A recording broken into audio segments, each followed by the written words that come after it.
Hello बच्चों, welcome to this YouTube channel. बच्चों, आज हम एक बहुत ही इंपॉर्टेंट एक्टिविटी समझने वाले हैं, दैट इज एक्टिविटी नंबर 8।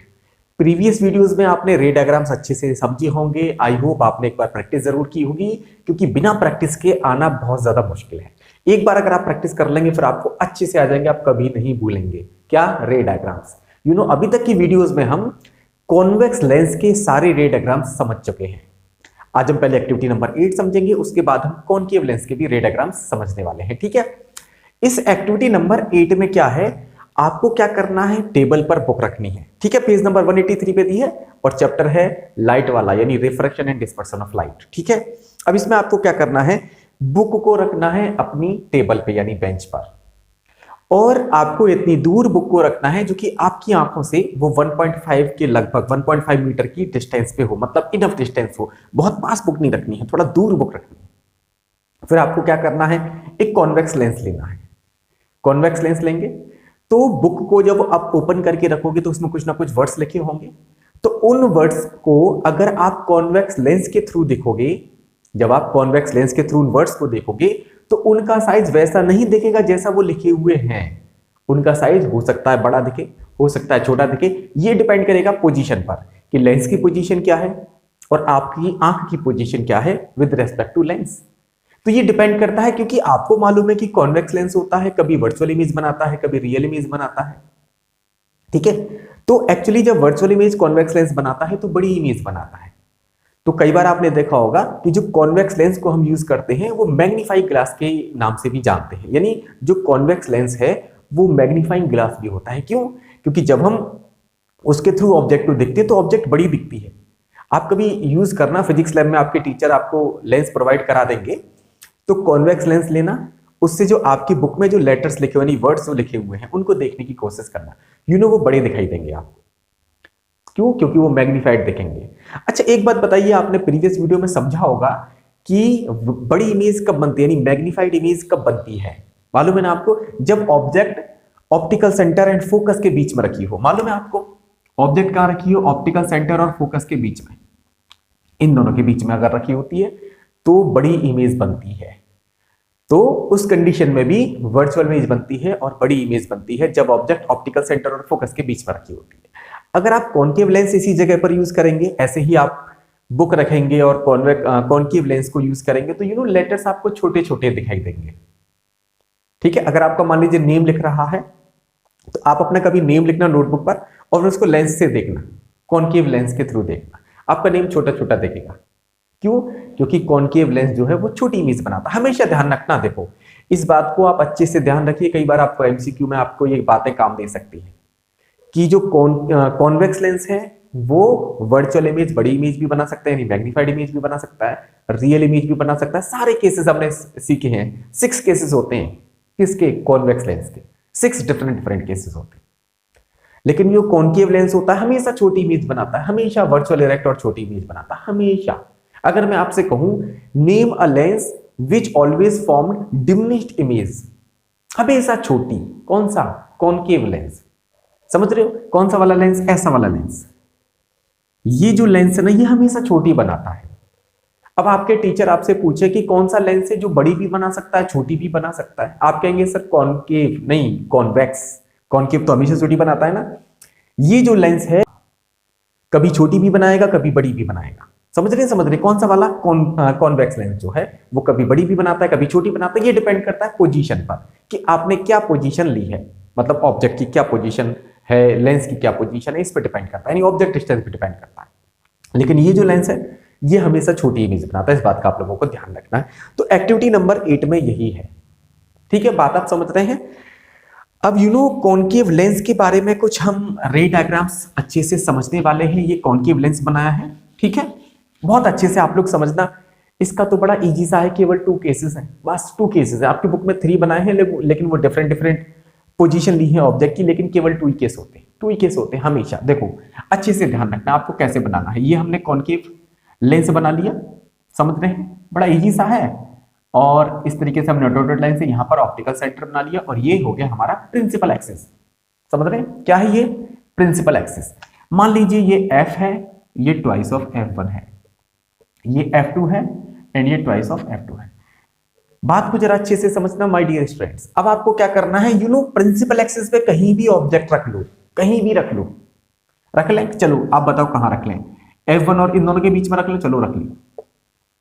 आपको क्या करना है, बड़ा इजी सा है, देखो रे डायग्राम्स कॉन्वेक्स और कॉनकेव लेंस से बनाना एक जैसा ही है, बिल्कुल एक जैसा है। देखो उसमें हम क्या करते थे, कॉन्वेक्स जो लेंस होता था उसमें हम क्या करते थे, ऑप्टिकल सेंटर होता था, यहां पे भी ये F है, ये ट्वाइस ऑफ F है, ये F2 है, ये ट्वाइस ऑफ F2 है, ये F1 है, ये F2 है, ठीक है, बात आप समझ रहे हैं। यहां पे हम कहीं भी ऑब्जेक्ट रखते थे तो हम क्या करते थे, ऑब्जेक्ट जैसे सपोज करो यहां रख ली, तो हम एक रे इस पैरेलल लेके जाते थे बिल्कुल, और उसे फोकस से पास कराते थे ऐसे, और सेकंड हम क्या करते थे, इसको ऑप्टिकल सेंटर से बिल्कुल पास कराते थे। तो देखो ये इमेज बन गई, इजी था।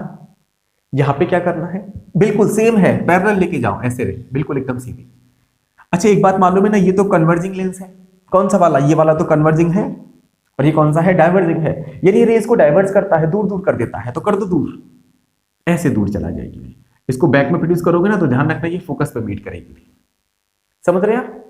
तो अगर पैरेलल रे जाएगी तो बिल्कुल डाइवर्ज होगी, हमेशा ध्यान रखना, इससे और इसमें थोड़ा सा डिफरेंस है, इसमें ऐसे करके जाएगी तो फोकस से जाएगी, और इसमें जाएगी पैरेलल तो ऐसे लगेगी जैसे फोकस से आ रही, देख रहे हो ऐसा लगेगा फोकस से आ रही, और ऐसे करके बिल्कुल सीधी जा रही है। सेकंड वाला तो बड़ी इजी है, सेकंड जो रे लेके जाएंगे वो बिल्कुल वो ऑप्टिकल सेंटर से बिल्कुल पास कर देंगे विदाउट एनी डेविएशन। तो देखो ये इमेज बन गई छोटी सी, देख रहे हो ये इमेज बन गई, जहां पर रे इंटरसेक्ट कर जाए वहीं पे इमेज बनती है, बड़ा इजी सा है, देख रहे हो है क्या, पैरेलल रे, देखो टू रेज लेके जानी है, एक हम क्या करेंगे पैरेलल लेके जाएंगे और बिल्कुल ऐसे डाइवर्ज कर देंगे, और सेकंड रेज ऑप्टिकल सेंटर से पास कर देंगे, इमेज बन गई।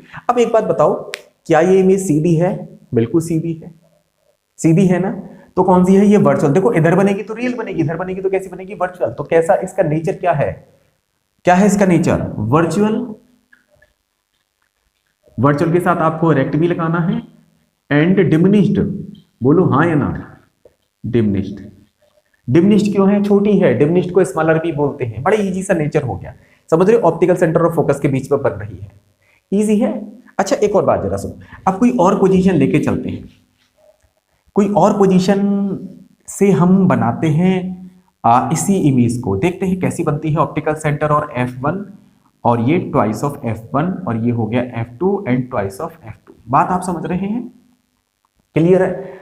अब आप अगर लाइव पढ़ रहे होते तो मैं आपसे पूछ के बनाता कि कहां पे रखूं, ठीक है, आई होप आप कहना चाह रहे होंगे कि आप फोकस पे रख के बनाओ सर, कहां पे बनती है देखते हैं, फोकस पे रख लें, चलो फोकस पे हमने ऑब्जेक्ट को रख लिया, ठीक है। हमें क्या करना है, देखो कभी भी कॉनकेव लेंस को बनाना है रे डायग्राम, कैसे बनाएंगे, पैरेलल लेके जाइए, इसके टॉप से ले जाओ बिल्कुल फटाफट से, बीचों बीच में पहले तो ऐसे लाइन खींच लो, पैरेलल लेके जाओ, ऐसे डाइवर्स कर दो बिल्कुल इस तरीके से, देख रहे हो ऐसे, ऐसा लगेगा फोकस से आ रही है सीधी, बात समझ में आ गई।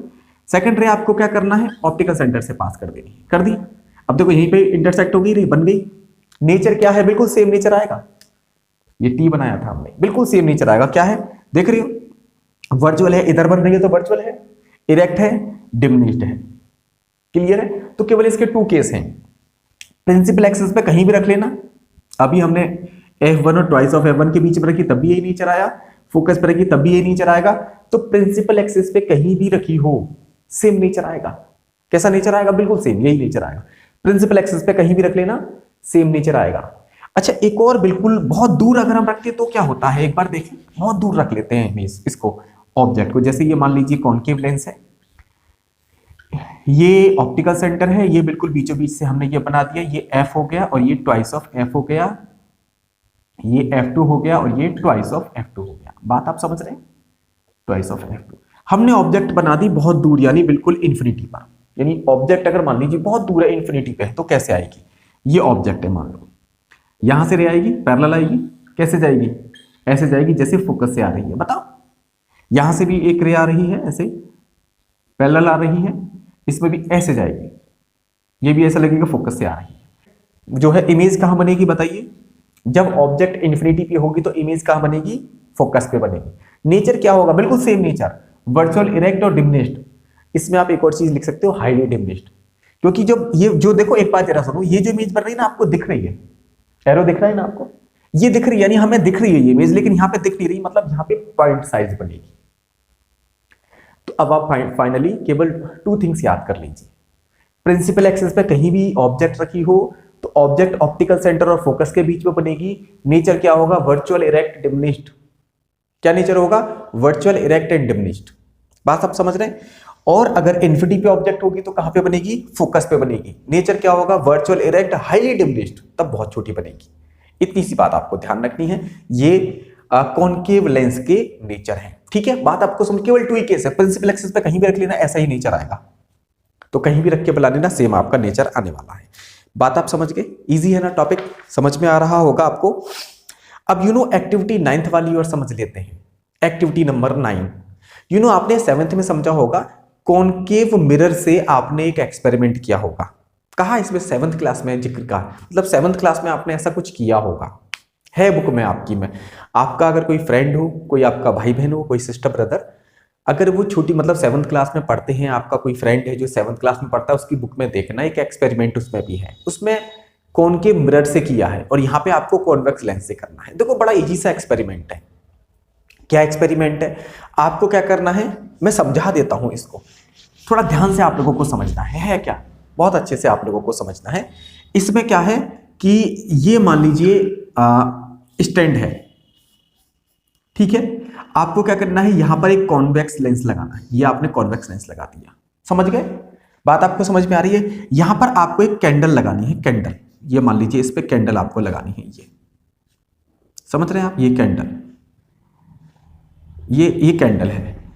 और यहां पर जो है ना स्क्रीन, यानी आपको व्हाइट पेपर लगाना है। तो ये कैंडल है, ये आपका कॉन्वेक्स लेंस है, ये स्क्रीन है। अब आपको पता क्या करना है, कैंडल जब आप बर्न करेंगे और इसको थोड़ा सा एडजस्ट करेंगे तो इसकी इमेज इस पे दिखेगी। किस पर? पेपर पे, व्हाइट पेपर पे दिखेगी। व्हाइट पेपर यहां पर स्क्रीन का काम कर रही है।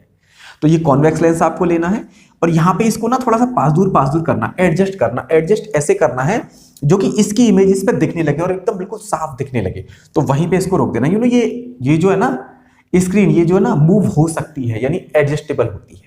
तो एडजस्ट करके आप इमेज बनाना। तो आपको दिखेगा ये जो फिल्म है ना, ये उस पर उल्टा दिखाई देगा, यानी रियल इमेज तो बनेगी लेकिन वो उल्टी दिखेगी।